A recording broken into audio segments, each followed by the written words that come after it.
औज़ुबिल्लाहिमिनश्शैतानिर्रजीम बिस्मिल्लाहिर्रहमानिर्रहीम रब्बि इश्रह ली सदरी व यस्सिर ली अमरी वहलुल उक़दतम मिन लिसानी यफ़क़हू क़ौली। अस्सलामु अलैकुम वरहमतुल्लाह। मेरे प्यारे बच्चों, कैसे हैं आप? जैसे कि मैंने आपसे कहा था कि आपकी अकाउंटिंग की रिवीजन क्लास कंडक्ट करूँगा। फिर मैंने सोचा कि क्या ये बेहतर हो कि मैं आपको जो रिवीजन करवाने वाला हूँ उस रिवीजन का एक कंप्लीट रिकॉर्डेड लेक्चर आप लोगों की खिदमत में पेश कर दिया जाए। उससे दो फ़ायदे होंगे। फ़ायदा नंबर वन ये कि हमारी रेगुलर क्लासेस का जो टाइम हमारे करंट टॉपिक को लगना चाहिए वो भी लग जाएगा। और सबसे इम्पॉर्टेंट बात यह है कि हम में से बाज़ बच्चे ऐसे हैं जो ऑलरेडी बहुत सी चीज़ों पे ग्रिप रखते हैं और बहुत से बच्चे ऐसे हैं जो चीज़ों पे ग्रिप नहीं रखते, जिसकी वजह से जो बच्चे ग्रिप नहीं रखते उनकी ये ख्वाहिश होती है कि एक और दफ़ा रिवीजन हो जाए ताकि वो चीज़ों को पक्का कर सकें। लेकिन वो बच्चे जो ऑलरेडी चीज़ों को पढ़ चुके हैं उनके साथ ये मसला होता है कि वो थोड़े से चिढ़ जाते हैं कि यार बार बार सर एक ही चीज़ को रिवाइज कराना मुनासिब नहीं है, कोर्स कब ख़त्म होगा, ये तमाम चीज़ें बच्चों के जहन में आती हैं। तो फिर मैंने ये फैसला किया कि मैं रिकॉर्डेड लेक्चर दे दूंगा ताकि जो बच्चे बार बार देखना चाहें इसको बार बार देख सकें। लेकिन ये इसको कोई ये ना समझे कि अब हर लेक्चर रिकॉर्डेड आएगा, ऐसा बिल्कुल भी नहीं है। ये जस्ट इसलिए था कि आप लोगों को फैसिलिटेट कर दिया जाए और कोई भी मेहरबानी करके ये जहन ना बना ले कि यार अभी हम क्लासेस मिस करते रहते हैं, सर को एंड में बोलेंगे तो सर इसी तरह की एक रिवीजन वीडियो बना देंगे। ऐसा बिल्कुल भी नहीं होने वाला। ये वंस फॉर ऑल रिवीजन है, इसके बाद अब रिवीजन नहीं होगा और रिवीजन की इस तरह की कोई वीडियो आप लोगों के लिए नहीं बनाई जाएगी। तो उम्मीद करता हूं कि आप इस लेक्चर को बड़े सुकून और इत्मीनान से देखेंगे और इस लेक्चर में जो क्वेश्चंस की मैं प्रैक्टिस करवाऊंगा उन क्वेश्चंस को आपने सबसे पहले तवज्जो के साथ सुनना है, समझना है, उसके बाद नोट डाउन करना है। स्टार्ट करते हैं आज की क्लास अल्लाह का नाम लेके। तो सबसे पहले जिस टॉपिक पे हम बात करने वाले हैं उस टॉपिक का नाम है बेसिक कॉन्सेप्ट ऑफ अकाउंटिंग। ठीक है मेरे बच्चों, स्टार्ट। अच्छा तो मेरे प्यारे बच्चों, जैसे मैंने आपके सामने टॉपिक का नाम लिख दिया basic concept of an accounting, इस टॉपिक की शुरुआत कुछ इस तरह से होगी कि सबसे पहले हम ये समझेंगे कि बिजनेस क्या है। ठीक है, बिजनेस बेसिकली हम किस लिए करते हैं और बिजनेस करने से हमें क्या फायदा होता है। देखें, हर इंसान की ज़रूरत है कि वो फाइनेंशियल इंडिपेंडेंट हो जाए, यानी वो चाहता है कि उसके पास फाइनेंशियल इतनी इस्तिताअत हो कि वो अपनी ज़रूरियात को और ख्वाहिशात को मुकम्मल कर सके। अब जब एक इंसान अपने आप को फाइनेंशियल इंडिपेंडेंट बनाना चाहता है तो उसके पास तीन ज़राए हैं जिसके ज़रिए से वो अपने आप को क्या कर सकता है, फाइनेंशियल इंडिपेंडेंट बना सकता है। अब वो तीन ज़राए क्या हैं? पहला ज़रिया है कि वो जॉब करे। क्या करे? जॉब करे, यानी कोई ऑर्गेनाइजेशन है उस ऑर्गेनाइजेशन में जाए और जो रिक्वायरमेंट ऑफ द ऑर्गेनाइजेशन है उसके एन मुताबिक उसके पास वो तमाम चीज़ें मौजूद हों ताकि वो उस ऑर्गेनाइजेशन का पार्ट बन सके और उस ऑर्गेनाइजेशन से मिलने वाली सैलरी से अपने आप को फाइनेंशियल इंडिपेंडेंट बना सके। ठीक हो गया? दूसरा जरिया ये है कि वो बिजनेस शुरू करे। क्या करे? बिजनेस स्टार्ट करे। अब बिजनेस स्टार्ट करने का फायदा ये है कि जब एक इंसान बिजनेस स्टार्ट करता है तो वो सिर्फ अपने आप को फाइनेंशियल इंडिपेंडेंट नहीं बनाता बल्कि वो अपने साथ साथ बहुत सारे लोगों को भी फाइनेंस में यानी फाइनेंशियल इंडिपेंडेंट बनने की अपॉर्चुनिटी फराहम करता है। तो हमारे पास इस पूरी अकाउंटिंग के अंदर हम बात करेंगे कि अगर हम बिजनेस कर रहे हैं और अगर हम कहीं जॉब करें, यानी जॉब मतलब यह है कि कोई और बिजनेस कर रहा होगा और हम उसके एम्प्लॉय होंगे, या तो ये कि हम बिजनेस कर रहे हैं, तो इन दोनों सूरतों में हमारा एन मकसद क्या होता है? हमारा एन मकसद होता है फाइनेंशियल इंडिपेंडेंस को हासिल करना। फिर हमारे पास एक और जरिया होता है जिसको हम कहते हैं चोरी। अब चोरी करने का काम तो हम आपको सिखाने से रहे, लिहाजा हम यहां पर बात करने वाले हैं किसकी? हम यहां पर 100% बात करने वाले हैं बिजनेस के हवाले से। देखिए, बिजनेस करने का पर्पस क्या है? To make slash earn profit. यही मतलब है कि मैं क्या करूं, या तो पैसे मुनाफा कमा लूं। ठीक है, क्या कमा लूं? मुनाफा कमा लूं।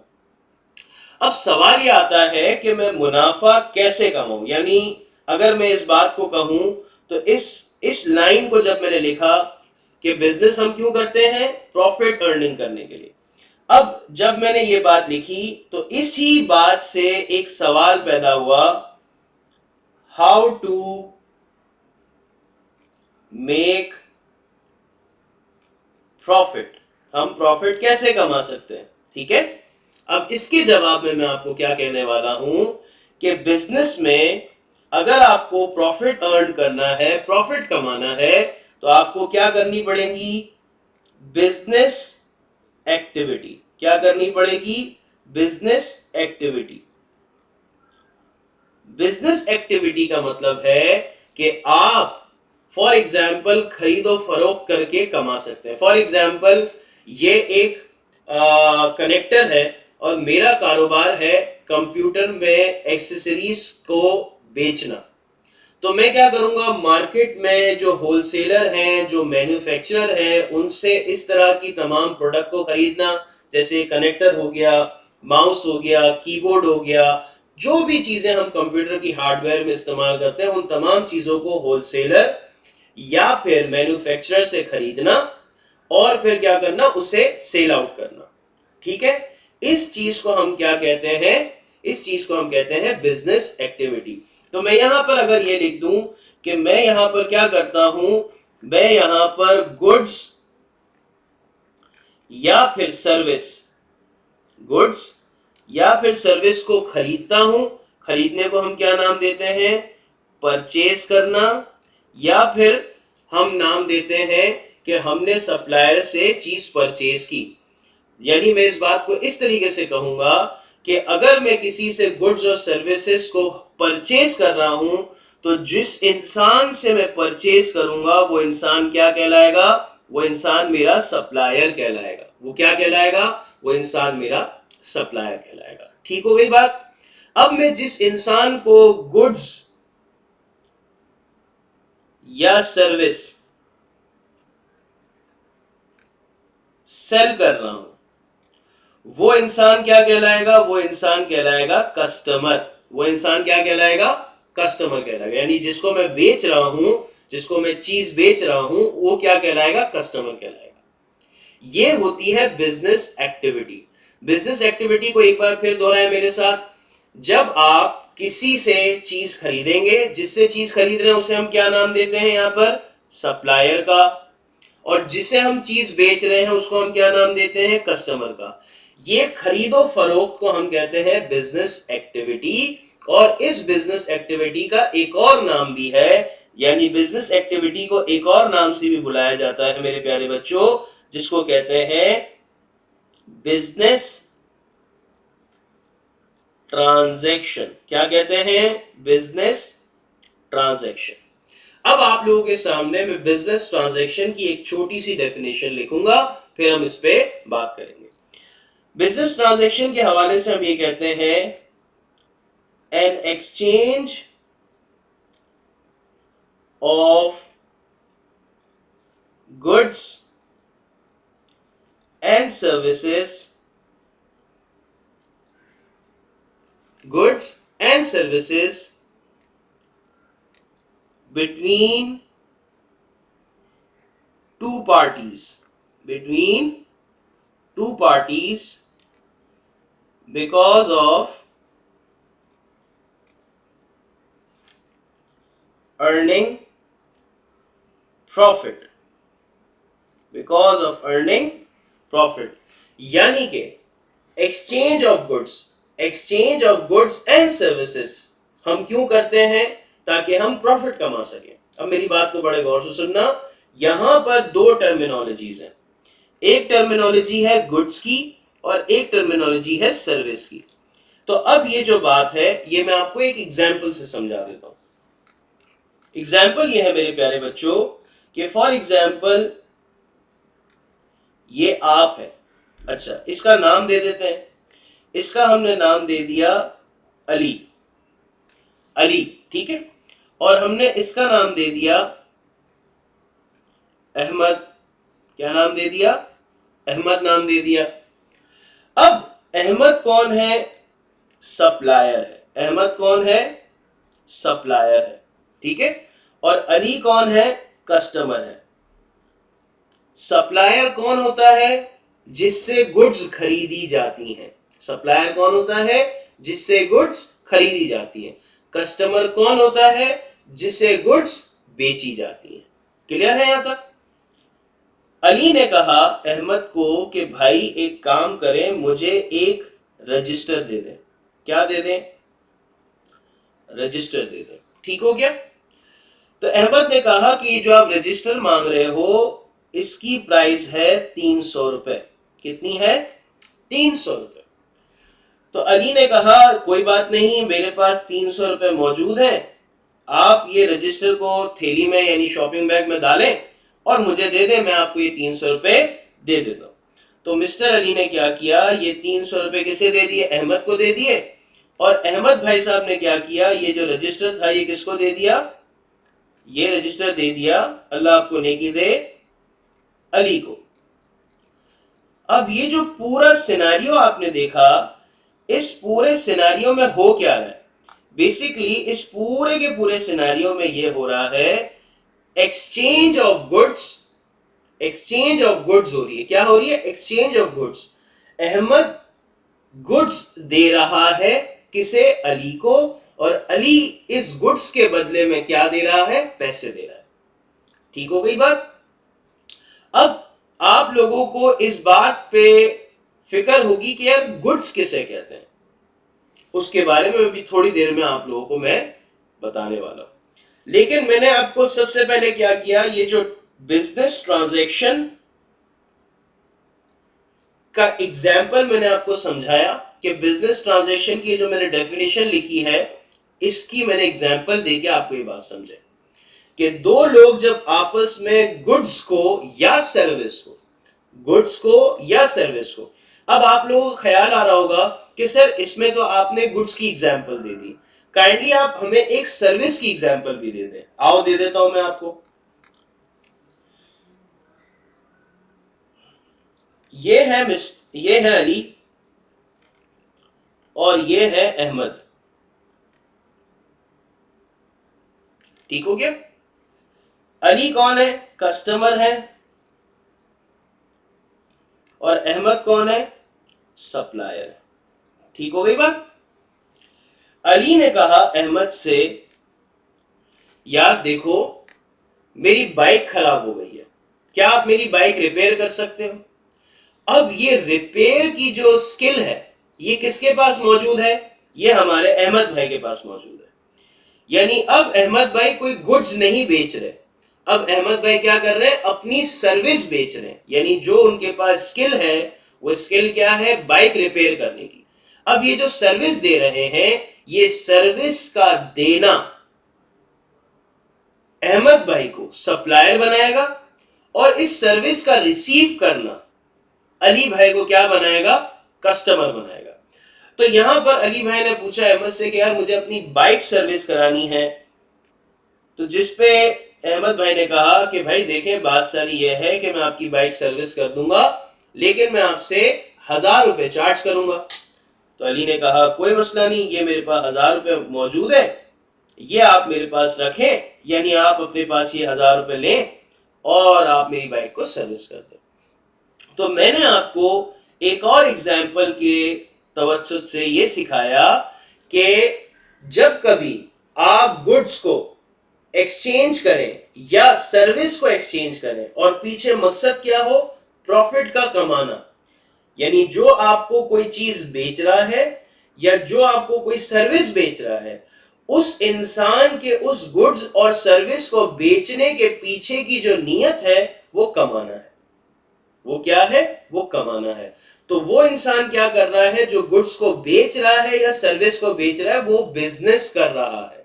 वो क्या कर रहा है, बिजनेस कर रहा है, और इस तरीके से वो पैसे कमा रहा है।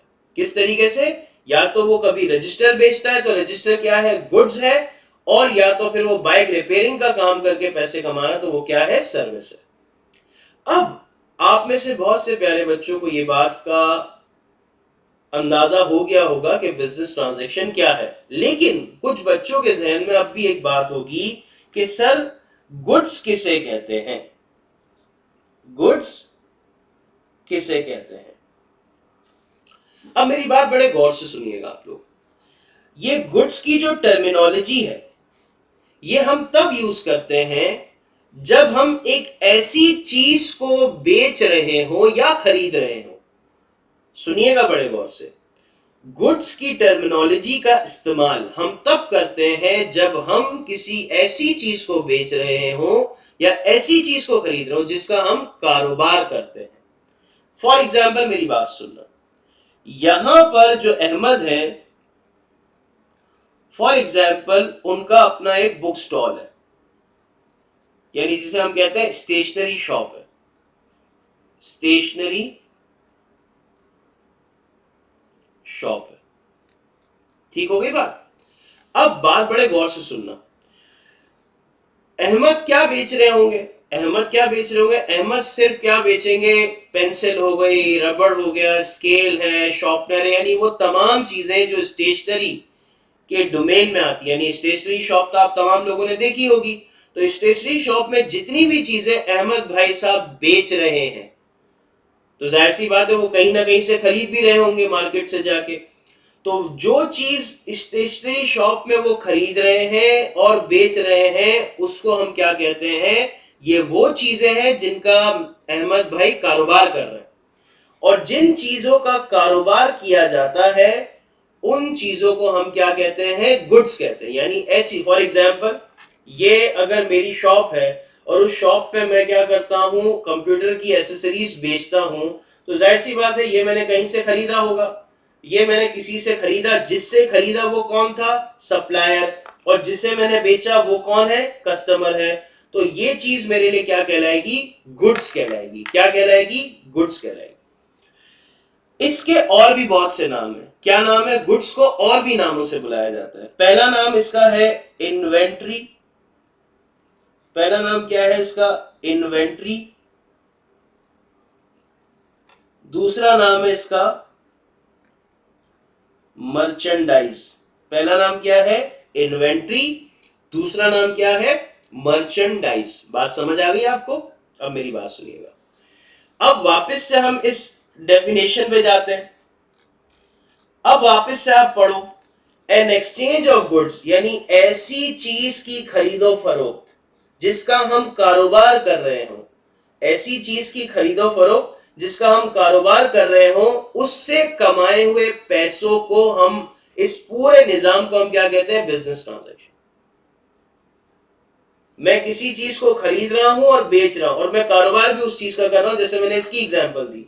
यानी जब मैंने इसे खरीदा और जब मैंने इसे बेचा, ये पूरा खरीदो फरोख्त का मामला, ये पूरा सिनेरियो मेरे लिए क्या कहलाएगा, बिजनेस ट्रांजैक्शन। और ये मैं इतनी मेहनत खरीदो फरोख्त की क्यों कर रहा हूं, क्योंकि मुझे पैसे कमाने हैं। समझ आ गई बात। अब एक और बात समझाता हूं। फॉर एग्जाम्पल मिस्टर अहमद ने अपनी स्टेशनरी शॉप पे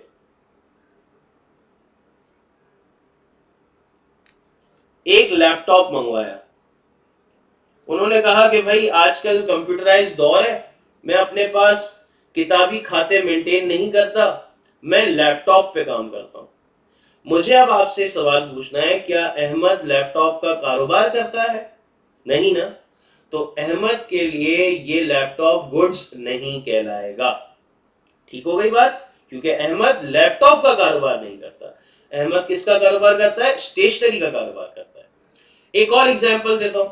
फॉर एग्जाम्पल गर्मियां आ गई, अहमद ने कहा आप दुकान पे एसी लगाना पड़ेगा, तो आप मुझे बताएं, अगर अहमद मार्केट जाके एसी परचेज करता है तो क्या ये एसी अहमद के लिए गुड्स कहलाएगा?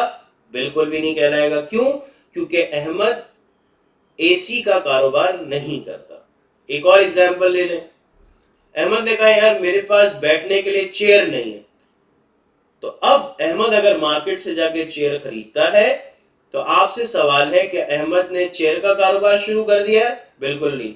अहमद ने चेयर इसलिए ली है ताकि वो आराम से अपनी दुकान पे बैठ सके और कस्टमर्स को डील कर सके। तो इसका मतलब यह हुआ कि वो चेयर भी गुड की फॉर्म यानी गुड्स के अंडर फॉल नहीं करेगी। तो मैं उम्मीद करता हूं मैंने आपको गुड्स का जो असल मानी है और जो गुड्स की डेफिनेशन को समझने के लिए जो एग्जाम्पल की जरूरत थी वो मैंने आपको समझा दी। सर्विस से तो आपको बहुत अच्छे तरीके से अंदाजा होगा। फॉर एग्जाम्पल मैं यहाँ पर एक एग्जाम्पल से भी बात समझा दूं कि सर्विस में क्या हो सकता है। फॉर एग्जाम्पल ऐसा है कि मैं यहाँ पर अहमद भाई की बात कर लेता हूँ। अहमद भाई एक ट्यूशन प्रोवाइडर है, यानी ट्यूशन देते हैं बच्चों को। तो अहमद भाई की ये जो स्किल है जिसे वो बेच के कमा रहे हैं, ये सर्विस है ना। यानी अगर मैं आसान कर दूं, गुड्स का मतलब है ऐसी चीज जिसकी जो टेंजिबल हो। गुड्स का मतलब ऐसी चीज जो टेंजिबल हो, और सर्विस का मतलब ऐसी चीज जो इनटेंजिबल हो। रिपीट कर देता हूं, गुड्स का मतलब ऐसी चीज जो टेंजिबल हो। अब अगर आप बच्चों को टेंजिबल का मतलब नहीं समझ आ रहा तो मैं यहां लिख देता हूं। टेंजिबल का मतलब होता है ऐसी चीज जिसकी फिजिकल एग्जिस्टेंस होती है। फिजिकल एग्जिस्टेंस होती है। टेंजिबल का मतलब ऐसी चीज जिसकी फिजिकल, जैसे मिसाल के तौर पे ये जो चीज है ये टेंजिबल है क्योंकि इसकी फिजिकल एग्जिस्टेंस है। लेकिन अगर आप मुझसे जो ट्यूशन की सर्विसेज ले रहे हो ये टेंजिबल नहीं है। इसका मतलब क्या हुआ? इनटेंजिबल का मतलब यह हुआ जिसकी कोई फिजिकल एग्जिस्टेंस नहीं होती। जिसकी कोई फिजिकल एग्जिस्टेंस नहीं होती। यहां तक बात क्लियर है मेरे बच्चों को? आगे बढ़ते हैं। तो हमने यहां पर सबसे पहले क्या बात कही कि भाई बिजनेस क्यों किया जाता है? बिजनेस किया जाता है प्रॉफिट कमाने के लिए। बिजनेस जब प्रॉफिट कमाने के लिए किया जाता है तो सवाल आया कि बिजनेस प्रॉफिट कैसे कमा सकता है? तो उसके जवाब में हमने कहा कि बिजनेस प्रॉफिट कमा सकता है बिजनेस एक्टिविटी की सूरत में। फिर हमने समझा कि बिजनेस एक्टिविटी किसे कहते हैं। तो हमने कहा कि गुड्स और सर्विस का खरीदना, जैसे फॉर एग्जांपल हमने कहा गुड्स और सर्विस का किससे खरीदना? जिससे हम खरीदते हैं उसको सप्लायर कहते हैं, और जिसे बेचते हैं उसको हम क्या कहते हैं? कस्टमर कहते हैं। यानी ये खरीदो फरोख्त के जरिए से जब हम माल ज़राई माश कमाते हैं उसको हम कहते हैं, इस पूरे सिनेरियो को हम क्या कहते हैं? Business activity. फिर हमने कहा कि बिजनेस एक्टिविटी का एक और नाम भी है जिसको हम कहते हैं बिजनेस ट्रांजैक्शन, जिसकी डेफिनेशन में मैंने लिखा an exchange of goods and services between two individual या two parties because to earn profit. उसके लिए मैंने आपको ये तमाम एग्जाम्पल दी। मैं उम्मीद करता हूं कि आपको ये बिजनेस क्या है, बिजनेस कैसे करते हैं, सॉरी बिजनेस क्यों करते हैं, बिजनेस की जो वजह है उसको पूरा करने के लिए बिजनेस एक्टिविटी के कॉन्सेप्ट को समझा और हमने एग्जाम्पल देखी। काइंडली इस वीडियो को यहां तक पॉज करें, तमाम चीजें अपने पास नोट डाउन करें, एक दफा अच्छे तरीके से रिवाइज करें, फिर वीडियो को स्टार्ट करें ताकि आप लोग अच्छे तरीके से रिवीजन को समझ सकें और कभी कोई चीज भूल ना पाए। तो मैं उम्मीद करता हूं कि आप ऐसे ही करेंगे। तो यहां पर आप अपनी वीडियो को पॉज करें, नेक्स्ट एरिया में आपको मजीद चीजों के साथ मुलाकात। अच्छा, तो मेरे प्यारे बच्चों, मैं उम्मीद करता हूं कि आपने प्रीवियस वीडियो को बड़े अच्छे तरीके से देखा होगा। अब हम बात करने वाले हैं अकाउंटिंग क्या है। जब हम इस वीडियो के एंड तक पहुंचेंगे तो इंशाल्लाह आपको अकाउंटिंग क्या है, अकाउंटिंग करने की वजह क्या है, ये बात आप बहुत बेहतर तरीके से इंशाल्लाह समझ जाएंगे। ठीक है, तो सबसे पहले मैं शुरुआत करता हूं कि अकाउंटिंग क्या है। बेसिकली अकाउंटिंग है एक स्किल, क्या चीज है? एक स्किल है, एक हुनर है। स्किल को हुनर कहते हैं नॉर्मली। जब एक हुनर इंसान सीखता है तो उस हुनर के सीखने के पीछे कुछ मकासद होते हैं।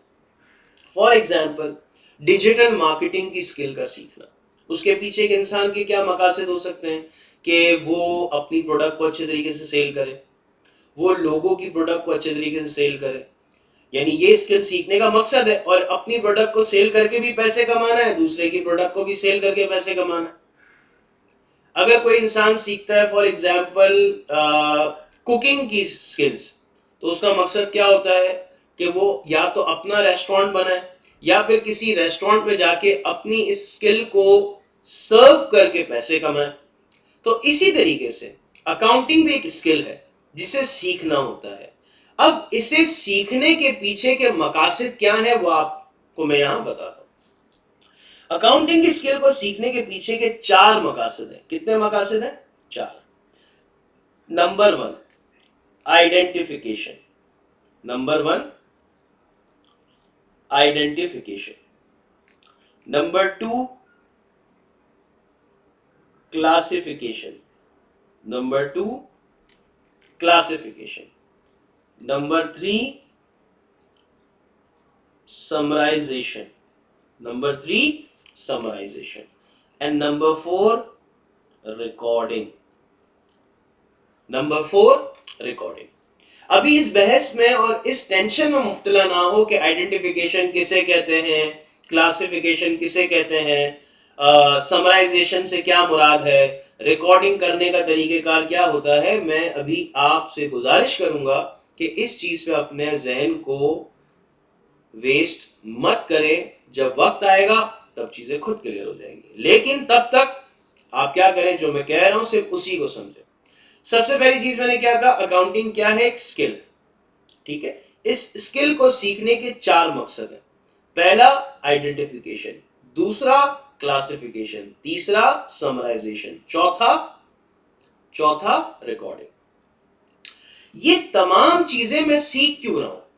इस चलो जैसे इसकी एक एग्जांपल, मैं डिजिटल मार्केटिंग की स्किल सीखने का मकसद क्या है? तो आपने बता दिया मेरा मकसद यह है कि या तो अपनी प्रोडक्ट को सेल करूं, या तो फिर लोगों की प्रोडक्ट को सेल करूं। तो मेरा दूसरा सवाल है कि भाई आपको क्या जरूरत पड़ रही है कि आप अपनी प्रोडक्ट को सेल करो या दूसरों की प्रोडक्ट को सेल करने में उनकी मदद करो? तो आप मुझे क्या कहोगे कि भाई डिजिटल मार्केटिंग सीखने का जो असल मकसद है वो ये है कि मैं अपनी प्रोडक्ट को बेच के भी पैसे कमाऊं और दूसरे लोगों की प्रोडक्ट को बेचने में उनकी मदद करूं, और उसके जरिए से भी मैं अपनी फाइनेंशियल इंडिपेंडेंसी में आ जाऊं।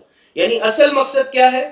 असल मकसद है कि हम फाइनेंशियल इंडिपेंडेंट होना चाहते हैं, इसलिए हम डिजिटल मार्केटिंग सीख रहे हैं। अब इसी बात को अगर अकाउंटिंग के जिम्मे में रखते हैं, तो हमने कहा कि अकाउंटिंग एक स्किल है जिसमें चार मकासद है, जिसके चार मकासद है, identification, classification, summarization and recording. अब ये जो चार मकासद पूरे करने के पीछे क्या मकसद है, यानी मैं आइडेंटिफिकेशन किस लिए कर रहा हूं, मैं क्लासिफिकेशन किस लिए कर रहा हूं, मैं समराइजेशन किसके लिए कर रहा हूं, मैं रिकॉर्डिंग किसके लिए कर रहा हूं, तो यहां पर सवाल आता है। इसका जो जवाब है वो ये है कि ये मैं चारों काम कर रहा हूं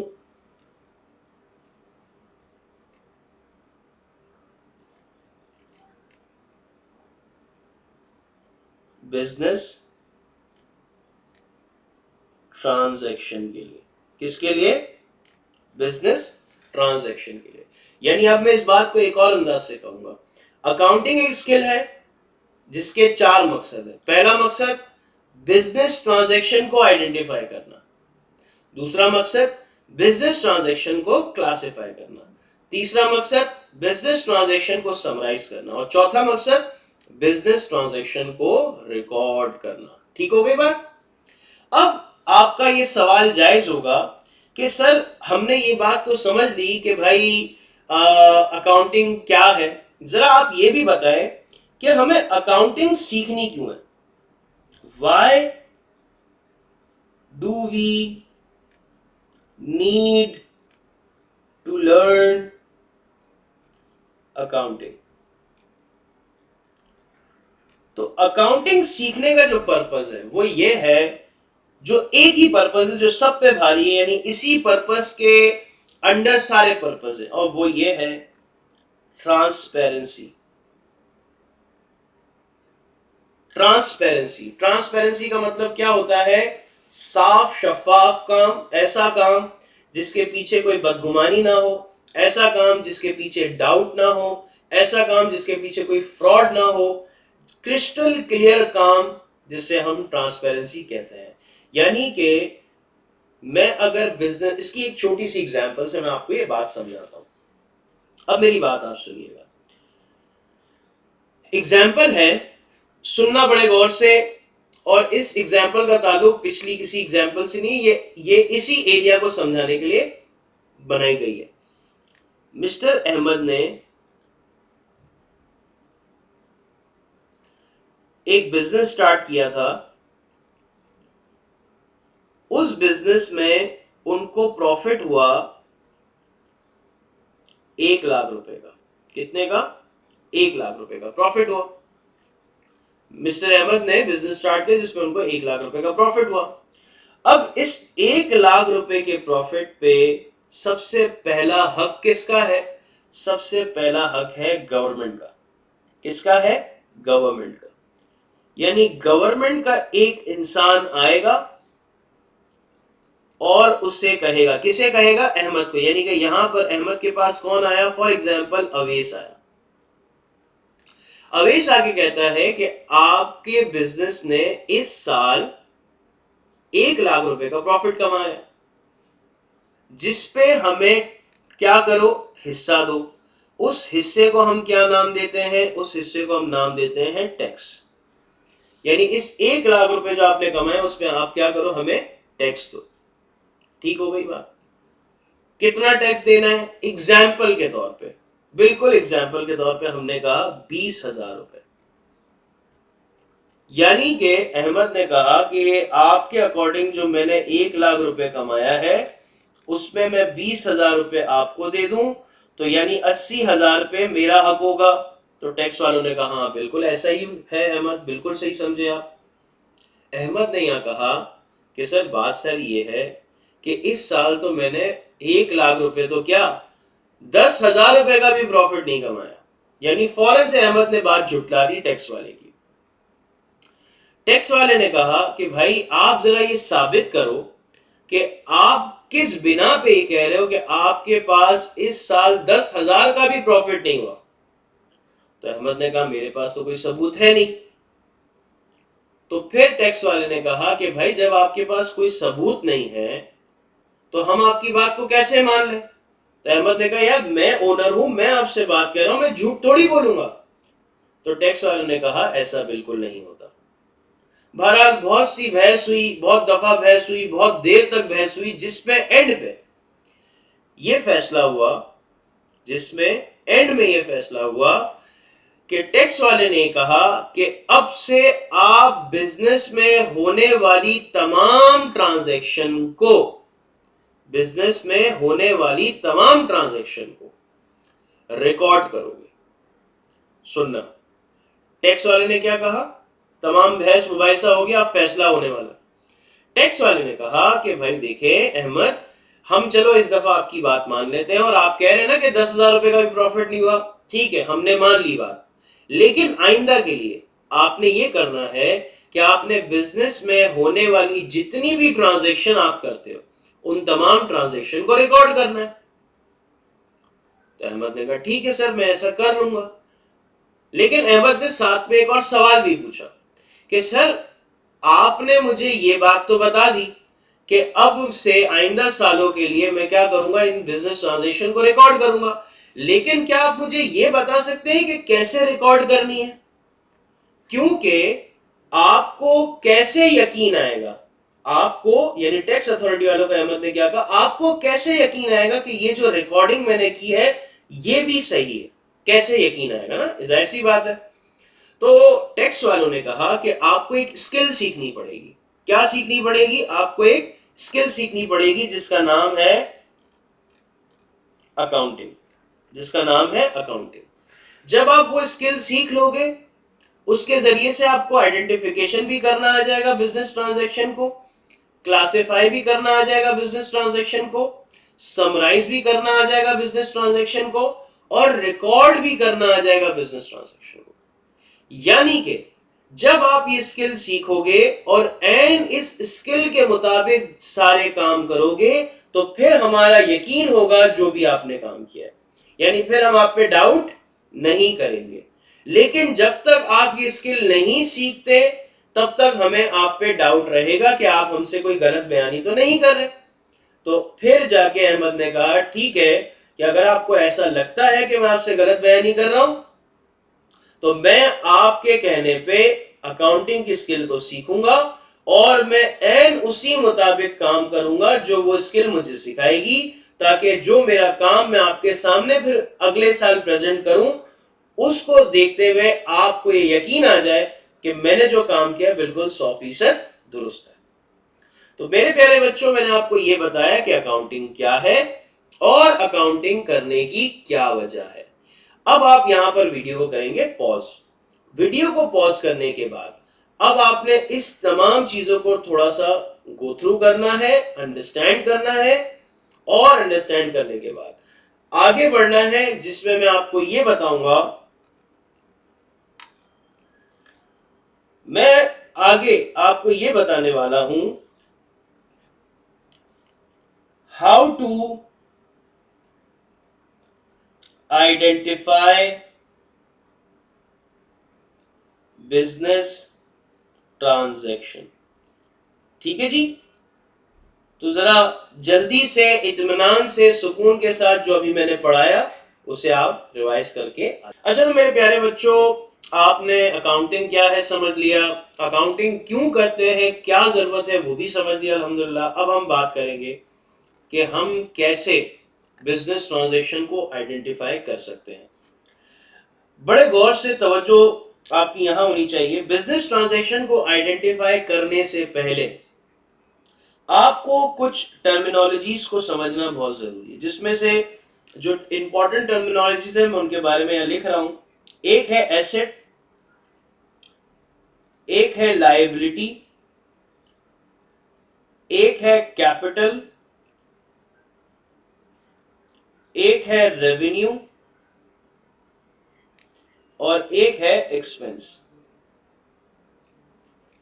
यानी कि 5 टर्मिनोलॉजीज को अभी हमने समझना है। सबसे पहले हम बात करेंगे एसेट के हवाले से। बहुत आसान रखनी है चीजें, खुद के लिए खुदा ना कॉम्प्लिकेटेड ना करें चीजों को। जितना बता रहा हूं सिर्फ उतना बेहतरीन तरीके से समझें। फजूल, एक होती है ओवर थिंकिंग, एक होती है एक्स्ट्रा थिंकिंग। मतलब जो चीज नहीं सोचने की या जो चीज ओवर थिंकिंग के भी पैरामीटर से बाहर निकल गई वो सोच लेना, वो होती है एक्स्ट्रा थिंकिंग। यानी फॉर एग्जाम्पल, अपने आप से इतने क्यों पूछ लेना कि वाई वाई वाई, ताकि आपको लगे कि आप बहुत समझदार हो। अल्लाह की कसम आप समझदार नहीं हो, क्योंकि ज्यादा खुद से सवाल करने वाला इतना समझदार नहीं होता। ठीक हो गई बात। अब सबसे पहली बात करते हैं, एसेट हम एक ऐसी रिसोर्स को कहते हैं, एसेट हम एक ऐसी रिसोर्स को कहते हैं जिसको मैं ओन करता हूं, यानी मैं उसका ओनर हूं, फिर मेरा उस पर कंट्रोल हो। क्या हो? कंट्रोल हो। और तीसरा, मैं उस चीज से इकोनॉमिक बेनिफिट ले सकूं। क्या मुराद है? गौर से सुनना, गौर से सुनना। फॉर एग्जाम्पल, ये अली है, सुनना मेरी बात। ये अली भाई साहब मार्केट जाते हैं और मार्केट जाते हैं अहमद भाई से मुलाकात करते हैं।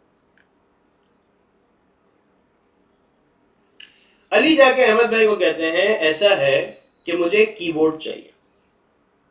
तो अहमद भाई के पास कीबोर्ड अवेलेबल होता है। तो अहमद भाई कहते हैं कि जो कीबोर्ड आपको चाहिए ये है 1200 रुपए का। कितने का है? 1200 रुपए का। अली भाई कहते हैं बिल्कुल ठीक है, कोई मसले वाली बात नहीं है, मैं आपको 1200 रुपए पे कर देता हूं।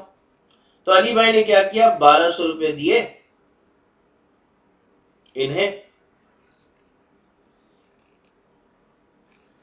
और अहमद भाई ने फिर क्या दिया इसके बदले में? कीबोर्ड दिया। ठीक हो गया। लिखना मत, सिर्फ सुनना। अब मेरी बात सुनना। अली भाई जब ये कीबोर्ड खरीद चुके, 1200 रुपए दे दिए, और अब ये किसके पास कीबोर्ड आ गया? अली भाई के पास आ गया। अब मेरा सवाल, क्या अली भाई इस चीज के ओनर है, इस कीबोर्ड के ओनर है? जवाब है यस। क्या अली भाई के पास इस कीबोर्ड का कंट्रोल है? जवाब है यस। क्या अली भाई इससे, इस कीबोर्ड से सारा बेनिफिट लेंगे? जवाब है यस। तो ये अली भाई के लिए क्या हो गया? एसेट हो गया। क्या हो गया? एसेट हो गया। ठीक हो गई बात। अब यानी हम ये बात कहते हैं कि ऐसी चीज जिसका मैं ओनर बन जाऊं, जिस पे मेरा कंट्रोल हो, और जिससे मैं इकोनॉमिक बेनिफिट का मतलब यह है कि या तो उस चीज को इस्तेमाल करके मैं उससे फायदा ले सकूं, या उस चीज को बेच के उस चीज से फायदा ले सकूं। क्या करूं? ऐसी चीज जिसको मैंने खरीदा, तो अब खरीदने के बाद उसका ओनर मैं हो गया, उस पे मेरा कंट्रोल है, और उससे फायदा बेनिफिट मैं ही ले रहा हूं, तो लिहाजा वो चीज क्या कहलाएगी? मेरे लिए एसेट कहलाएगी। ठीक हो गया। यहां तक क्लियर है। अब एसेट की दो टाइप्स होती है, टू टाइप्स ऑफ एसेट। ठीक है। पहली टाइप है जिसको हम कहते हैं करंट एसेट। दूसरी टाइप है जिसको हम कहते हैं non current asset.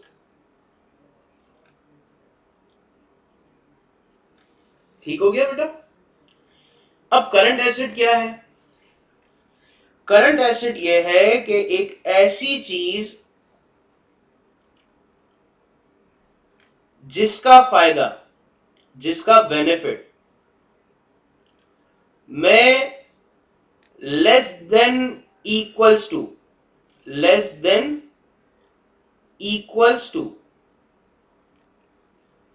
12 month 12 month. मिसाल के तौर पे ये लेस देन इक्वल टू का मतलब ये कहलाता है उर्दू में 12 या 12 से कम। यानी ऐसी चीज जिससे, सुनना मेरी बात, बड़े गौर से सुनना, एक ऐसी चीज जिसका मैं ओनर हूं, जिस पे मेरा कंट्रोल है, और जिससे मैं फायदे ले रहा हूं। कब तक? 12 महीने तक या 12 महीने से कम। ऐसी चीज, फॉर एग्जाम्पल ये चीज है, मैं इससे फायदा ले रहा हूं। कैसा फायदा? कि मैं इसे 12 महीने से पहले पहले बेच दूंगा। सुनना बड़े गौर से एग्जाम्पल, मैं यहां पर लिख नहीं रहा, मैं यहां आपको बता रहा हूं।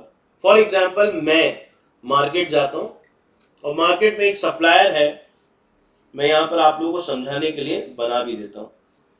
सबसे पहले तो मैं आपको करंट समझा रहा हूं, तो मैं करंट की एग्जाम्पल आपको समझा देता हूं। फॉर एग्जाम्पल ये अली है, इन्हें चाहिए एक कन्वर्टर। ठीक है, कन्वर्टर चाहिए। अब अली भाई ने बोला कि एक काम करता हूं, सुनना, इकोनॉमिक बेनिफिट समझा रहा हूं मैं आपको, और इकोनॉमिक बेनिफिट के साथ मैं आपको समझा रहा हूं कि भाई करंट एसेट में क्या क्या चीजें आती हैं। मेरी बात बड़े गौर और तहम्मुल से सुनना। मार्केट गए अली भाई, अली भाई काम करते हैं, अली भाई का कारोबार है कंप्यूटर एसेसरीज का, माउस, कीबोर्ड, इस तरह की लवाजमात अली भाई खरीदते हैं और फिर कस्टमर्स को बेचते हैं। अली भाई ने कहा कि भाई इस तरह के कन्वर्टर की बड़ी डिमांड आ रही है, तो मैं जाता हूं, और एक अहमद नाम का बंदा है। अहमद कौन होगा अली भाई के लिए? सप्लायर होगा ना, क्योंकि जिससे चीज खरीदी जाती है वो सप्लायर होता है। और इस सिनारियो में अली भाई खुद क्या होंगे? कस्टमर होंगे। क्लियर है बात को? यानी अली भाई कस्टमर और अहमद कौन है? सप्लायर है। अली भाई गए अहमद के पास, बोले यार एक काम करो, मुझे इस तरह के चीज दे दो। अली भाई ने कहा कितनी? अहमद भाई ने कहा कितनी चाहिए? बोले यार अभी फिलहाल एक की जरूरत है, एक दे दो। अहमद भाई ने अली को ये दे दिया। अली भाई ने इसके पैसे दिए, फॉर एग्जाम्पल इस कन्वर्टर के पैसे थे 300 रुपए दे दिए अहमद को। 300 रुपए देने के बाद इस कन्वर्टर का मालिक कौन है? अली। इस कन्वर्टर पे कंट्रोल किसका है? अली का। इस कन्वर्टर के साथ अली क्या बेनिफिट लेगा? अली ये बेनिफिट लेगा कि अली की कोशिश होगी कि इस चीज को मैक्सिमम 12 महीनों के अंदर अंदर बेच दे, या तो 12 महीने से कम में या मैक्सिमम 12 महीने तक में बेच दे। समझ आ रही बात? ताकि क्योंकि अहमद भाई को, अली भाई को पता है कि 12 महीने के बाद इसकी वो डिमांड नहीं होगी या उसकी मैं वो वैल्यू नहीं हासिल कर सकूंगा जो इसकी असल वैल्यू है। फॉर एग्जाम्पल मार्केट में इसकी प्राइस चल रही है 400 रुपए। मार्केट में इसकी प्राइस चल रही है रिटेल प्राइस। रिटेल प्राइस का मतलब होता है, जब देखो दो चीजें होती हैं, मेरी बात अब बड़े गौर से सुनना। आप जब किसी सप्लायर से ह्यूज क्वांटिटी में माल लेते हो ना, तो वो आपको सस्ते में देता है, और जब आप किसी को एक एक प्रोडक्ट करके बेचते हो ना, तो आप उससे ज्यादा चार्ज करते हो। तो फॉर एग्जाम्पल अली भाई ने अहमद से खरीदा, देखने में तो सिर्फ ये एक कन्वर्टर है, हो सकता है दूसरी भी चीजें खरीदी हो, उसका जिक्र अभी हमें नहीं करना, अभी तो हम इस चीज को समझ रहे हैं। अब कोई अल्लाह का बंदा ये ना समझ ले कि पूरी एग्जाम्पल इसी पे, ये एक चीज है जिसके जरिए से मैं आपको समझा रहा हूं। कोई भी हो सकती है वो चीज, पेन भी हो सकता है, कुछ भी हो सकता है। अब अली भाई ने क्या किया, ये चीज जब खरीदी तो अली भाई की इंटेंशन थी कि मैं इसे 12 महीने के अंदर अंदर अगर बेच देता हूं या मैक्सिमम 12 महीने तक बेचता हूं तो मुझे इसकी वो प्राइस हासिल हो जाएगी, यानी वो रकम हासिल हो जाएगी जिसपे मेरा एक मुनासिब मुनाफा होगा। अगर 12 महीने से ज्यादा लगते हैं, 12 महीने से ज्यादा लगते हैं तो मुझे नुकसान होगा। समझ आ रही बात? 12 महीने से ज्यादा अगर मैं इस चीज को अपने पास रखूंगा तो नुकसान होगा। अगर मैं 12 महीने से के अंदर अंदर या मैक्सिमम 12 महीने तक इसे बेच देता हूं तो मुझे फायदा अच्छा होगा, मुनाफा अच्छा होगा।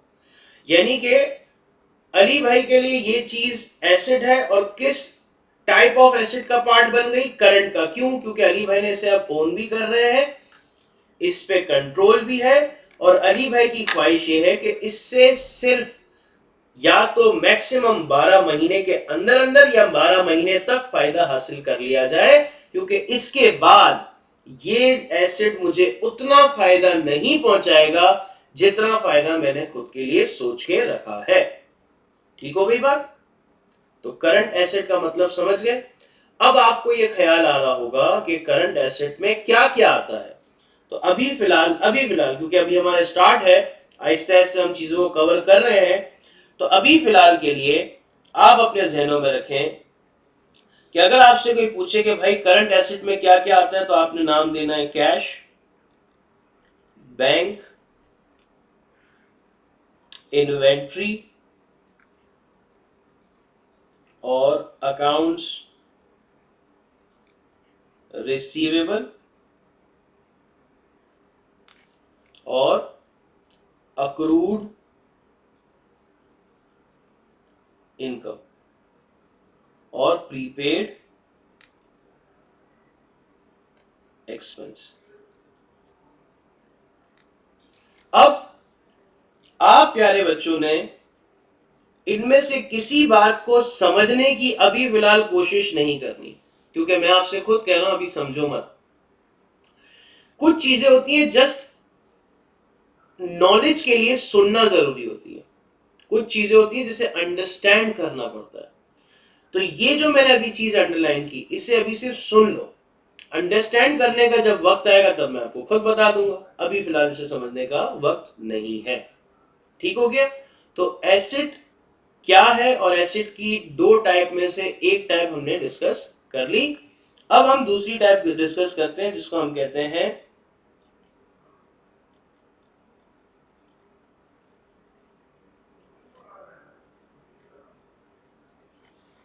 ठीक है, एक ऐसी चीज जिसे मैं ओन करता हूं, कंट्रोल करता हूं, और जिससे हासिल होने वाला बेनिफिट,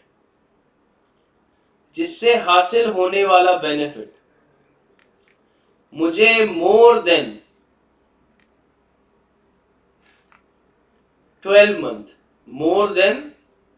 12 मंथ रिसीव होता है। फॉर एग्जाम्पल, मैंने लैपटॉप परचेज किया और इस लैपटॉप को परचेज करने के बाद मैं इस लैपटॉप का ओनर भी बन गया, इस लैपटॉप पे मेरा कंट्रोल भी आ गया, और इस लैपटॉप से मैं सिर्फ 12 महीने तक नहीं बल्कि 12 महीने के बाद भी 12 महीने के बाद भी इससे फायदा उठाऊंगा। तो ये मेरे किस डोमेन में आ गया, किसके अंडर फॉल करा, नॉन करंट एसेट के अंडर फॉल किया।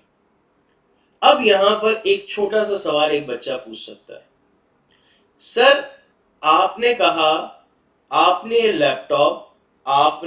लैपटॉप परचेज किया, ठीक है, अब आप इस लैपटॉप के ओनर हैं। मैंने कहा बिल्कुल ठीक है।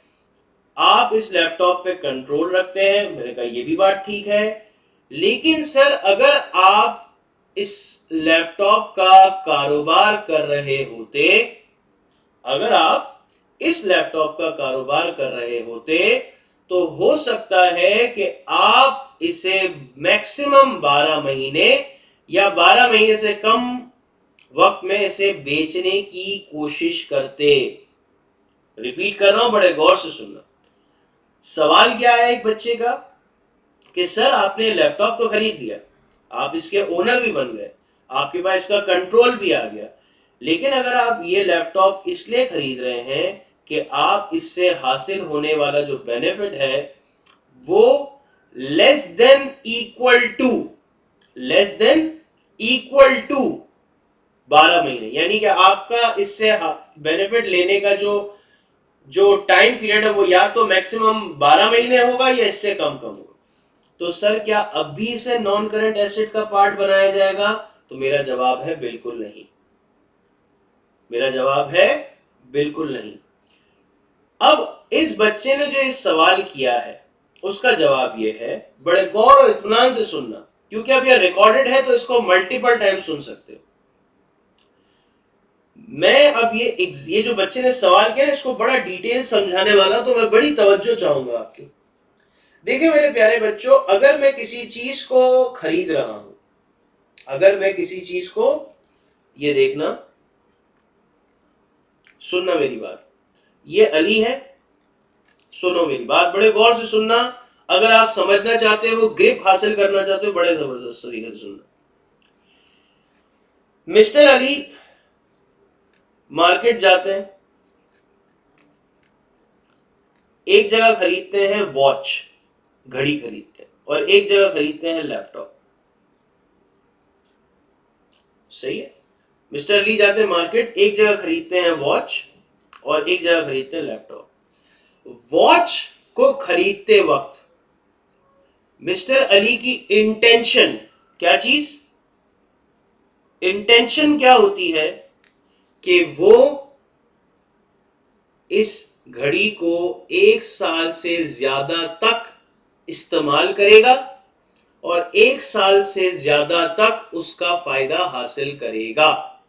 मिस्टर अली की घड़ी को खरीदते वक्त इंटेंशन क्या थी कि इस घड़ी को 1 साल से ज्यादा तक और 1 साल से ज्यादा इसका बेनिफिट हासिल करेगा।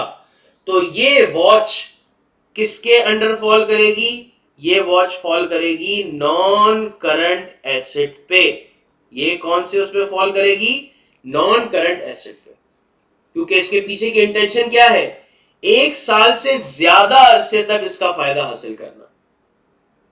तो हमने नॉन करंट की एग्जांपल में क्या पढ़ा, नॉन करंट की डेफिनेशन में क्या पढ़ा? ऐसी चीज जिसे मैं ओन करता हूं, जिसमें मेरा कंट्रोल हो, जिससे मैं बेनिफिट ले रहा हूं कब तक? 12 महीने से ज्यादा तक। क्लियर? अब अली भाई दूसरी दुकान पे जाते हैं और कहते हैं भाई लैपटॉप मुझे खरीदना है। क्या खरीदना है? लैपटॉप खरीदना है। अब लैपटॉप जब मुझे खरीदना है तो अली भाई ने कहा कि अब इस लैपटॉप को खरीदने के पीछे मेरी जो इंटेंशन है वो इंटेंशन है कि मैं इसे 12 महीने के अंदर अंदर बेच दूंगा। 12 महीने के अंदर अंदर बेच दूंगा। अब ये जो इंटेंशन है इसमें ड्यूरेशन कितनी बता रहे हैं? 12 महीने तक या 12 महीने के अंदर अंदर। तो ऐसी चीज जो 12 महीने के अंदर अंदर बेची जाती है और उससे इससे इससे फायदा आगे हासिल करना है 12 महीने या इससे अंदर, तो ऐसी चीज हमारे लिए क्या कहलाएगी? Current asset. क्योंकि करंट एसेट की डेफिनेशन में हमने क्या लिखा कि ऐसी चीज जिसको आप ओन करते हैं, कंट्रोल करते हैं और उस पे आप कब तक बेनिफिट हासिल कर रहे हैं? 12 महीने या इससे कम कम। तो मैं उम्मीद करता हूं कि आपको एसेट और इसकी टाइप्स विद एग्जांपल समझ आई होगी। यहां वीडियो को थोड़ी देर के लिए पॉज करें, चीजों को रिवाइज करें ताकि आप अच्छे तरीके से समझ के आगे बढ़ सकें। आगे मुलाकात